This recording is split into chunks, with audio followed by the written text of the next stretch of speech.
Hi guys! For today's video, it's another day and it's another vlog na naman dito sa Canada. And as you all know, kami po ay isang Filipino immigrant dito sa Saskatchewan, Canada. Today is Sunday and first Sunday namin dito, kaya naman pupunta kami ngayon ng church at isasama ko kayo kung saan kami nag-church dito sa Canada. And for now, gumagawa lang ako ng breakfast namin para makagayak na papunta sa simbahan.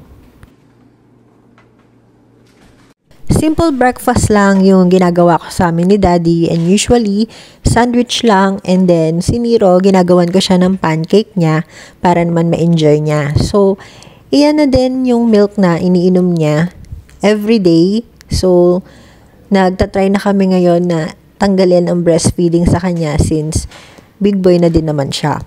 So, ayan, nagluto lang ako and after nyan, kakain na din kami at maggagayak papunta ng church.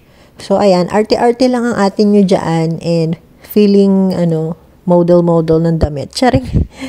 So, dahil nanay tayo, uunahin natin si Nero. So, ayan sana yung isusuot ko na jacket pero na-realize namin na hindi naman ganun kalamig. So, nagpalit ako ng cardigan and nabanggit ko na to sa first vlog ko, ang alam ko. Pero, nabili ko yan kay AK Crochet. So, ilalink ko na lang sa video na to or sa comment section yung kanyang page para maka-order kayo. So, ang ganda ng weather ngayon and sobrang sunny pero malamig. Alam niyo yun, parang baggy feels, ganyan.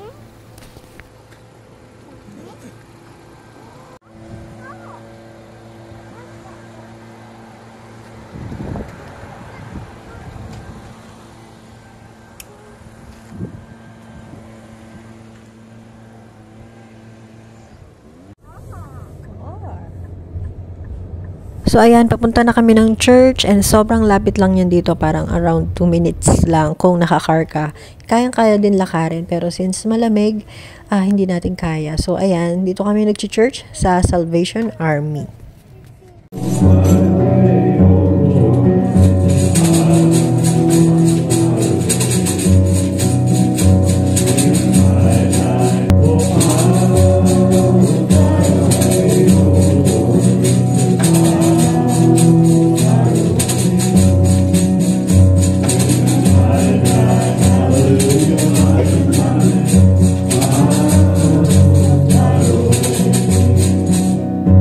And after namin mag-church, ay napagpasyahan namin na pumunta dun sa dating apartment ni Daddy para makuha yung ibang gamit niya pa.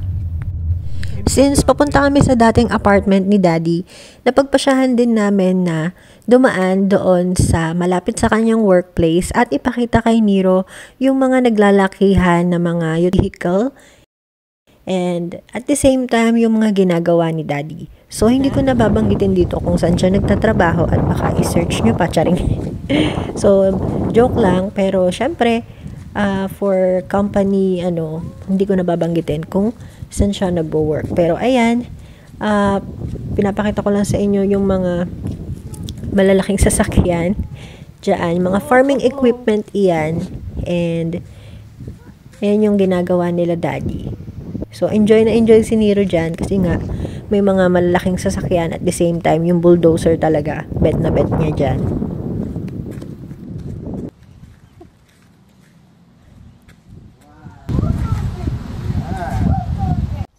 So, after namin doon sa malapit sa pinagtatrabahuhan ni Daddy, pumunta na kami dito sa apartment kung saan siya dating tumutuloy.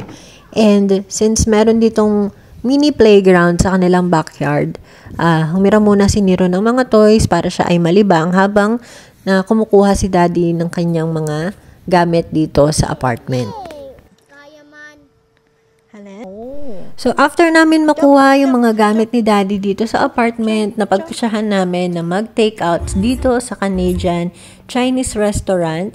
And habang inaantay namin yung tinake out namin ng lunch, is napagpasyahan muna namin mag-grocery dito sa may Co-op and bumili lang kami ng mga frozen fish para sa iluluto namin sa mga susunod na araw.